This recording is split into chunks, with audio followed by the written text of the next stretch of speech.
ॐ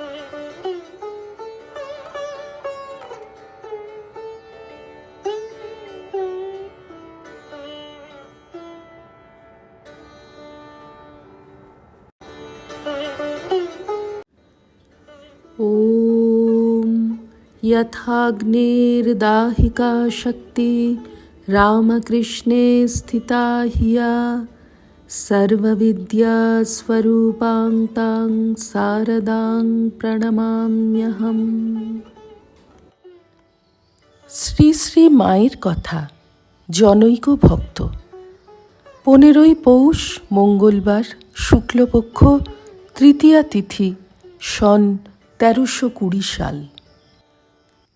একটি 16-17 বছরের মেয়ের হাত ধরিয়া একটি প্রৌঢ় বয়স্ক ভদ্রলোক এই সময়ে দরজার নিকটে আসিয়া দাঁড়াইলেন এবং মাকে বলিলেন, মা, এটি আমার মেয়ে। এর একটি মেয়ে হয়েছিল, আজ সকালে সেটি মারা গিয়েছে। এ বড়ই শোকবিহ্বলা, তাই আপনার কাছে নিয়ে এসেছি সান্ত্বনা পাবে বলে। ইহা শুনিয়া আমরা সকলে চমকিত হইয়া উঠিলাম। মা বলিলেন, এসো মা, এসো। মেয়েটি ঘরের মধ্যে আসিয়া মায়ের কাছে বসিল এবং পদধূলি লইবার জন্য হাত বাড়াইল। মা ঈষৎ সরিয়া জিজ্ঞাসা করিলেন, হ্যাঁ গা, আমায় ছোঁবে কি? এর যে অসৌচ হয়েছে। এই কথা শুনিয়া মেয়েটির মুখখানি আরও মলিন হইয়া গেল। সে সংকুচিতা হইয়া বসিয়া রহিল। মা তাহার মুখপানে চাহিয়াই সকরুণ হইয়া বলিলেন, আহা বাছা, বড় ব্যথা পেয়ে আমার কাছে এসেছ সান্ত্বনা পাবে বলে।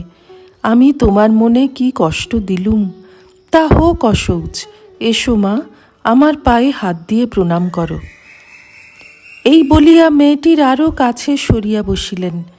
সে তখন অশ্রুজলে ভাসিয়া মায়ের শ্রীচরণে মাথা রাখিয়া প্রণাম করিল।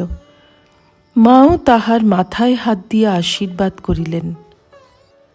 মা মেয়েটির কাছে বসিয়া মিষ্ট বাক্যে তাহাকে প্রবোধ দিতে লাগিলেন। আমি তোমায় কি বলবো মা, আমি তো কিছুই জানি না। ঠাকুরের একখানি ছবি নিজের কাছে রেখো, আর জানবে তিনি সত্য। ঠাকুর তোমার কাছে রয়েছেন। তাঁর কাছে কেঁদে কেঁদে মনের দুঃখ জানাবে। ব্যাকুল হয়ে কেঁদে কেঁদে বলো, ঠাকুর, আমায় তোমার দিকে নাও, আমায় শান্তি দাও। এরকম করতে করতে তোমার প্রাণে শান্তি আপনি আসবে। ঠাকুরে ভক্তি রেখো, যখনই কষ্ট হবে ঠাকুরকে জানিও। তারপর আমাদের দিকে চাহিয়া মা বলিলেন, আহা, আজই শোক পেয়েছে, আজ কি স্থির হতে পারে? মেয়েটির পিতা দ্বারদেশে দাঁড়াইয়াছিলেন। পিতা পুত্রী উভয়ে মাকে প্রণামপূর্বক দুঃখ নিবেদন করিয়া শান্ত হইয়া চলিয়া গেলেন।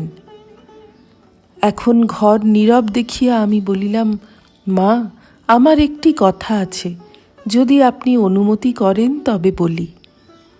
আমাকে ইতস্তত করিতে দেখিয়া সেই সেবানিরতা সৌম্যমূর্তি বৃদ্ধাটি, পরে জানিলাম তিনি পূজনীয়া গোলাপ মা, বলিলেন, বলো মা, বলো, তোমার মনের কথা নিঃসংকোচে মায়ের কাছে বলো। মার কাছে লজ্জা কি? তখন আমি বলিলাম, মা, কথা আর কিছু নয়। আমি স্বপ্নে ঠাকুরকে ও আপনাকে দেখেছিলুম, যেন আপনি আমায় মন্ত্র দিচ্ছেন, কিন্তু তা সম্পূর্ণ হয়নি। সেই থেকে আপনার শ্রীপাদপদ্মে আশ্রয় নেবার জন্যে আমি বড় ব্যাকুল হয়েছি। মা প্রসন্ন মুখে বলিলেন, বেশ তো, আজই তোমায় দীক্ষা দেব, কিন্তু তোমার স্বামীর মত আছে তো? আমার স্বামীকে আমি একথা বলেছিলুম। তিনি বলেছেন, আমার অমত নেই, আমি এখন দীক্ষা নেব না, তুমি নিতে পারো।